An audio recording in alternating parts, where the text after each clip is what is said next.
குழந்தைங்களுக்கு துணி வாங்கி கொடுத்தோம், மனைவிக்கு துணி வாங்கி கொடுத்தோம், எல்லாருக்கும் துணி வாங்கி கொடுத்தோம், புது துணி வாங்கி கொடுத்தோம்.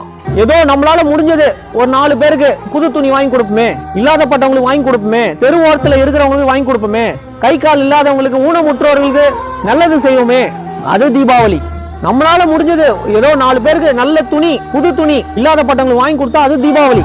நம்ம வீட்டுல சமைக்கிறாங்க, இனிப்பு செய்யறாங்க, பலகாரம் செய்யறாங்க, நம்மளால முடிஞ்சது இல்லாதப்பட்டவங்களுக்கு செஞ்சா, இல்லாதப்பட்டவங்களுக்கு கொடுத்தா அது தீபாவளி. தெருவோரத்துல இருக்கிறவங்களுக்கு, இல்லாதப்பட்டவங்களுக்கு அவங்களாம் பலகாரம், அவங்களுக்கு நம்ம சமைச்சதெல்லாம் எடுத்துன்னு போய் கொடுத்தா அது தீபாவளி. அப்பதான் இறைவனோட ஆசீர்வாதத்தை பெற முடியும், அப்பதான் இறைவனோட அருளை பெற முடியும், அப்பதான் நம்ம குடும்பம் நல்லா இருக்கும், நம்ம குழந்தை குட்டிகள் நல்லா இருக்கும், நம்ம வம்சம் நல்லா இருக்கும். நம்ம மட்டுமே வாழ்ந்துட்டு போறது தீபாவளி கிடையாது. நம்மளை சுத்தி இருக்கிறவங்க நல்லா இருக்கணும், நண்பர்கள் நல்லா இருக்கணும், சொந்த பந்தங்கள் நல்லா இருக்கணும், உறவினர்கள் நல்லா இருக்கணும். இதெல்லாம் நினைத்து நம்ம பாடுபடணும்.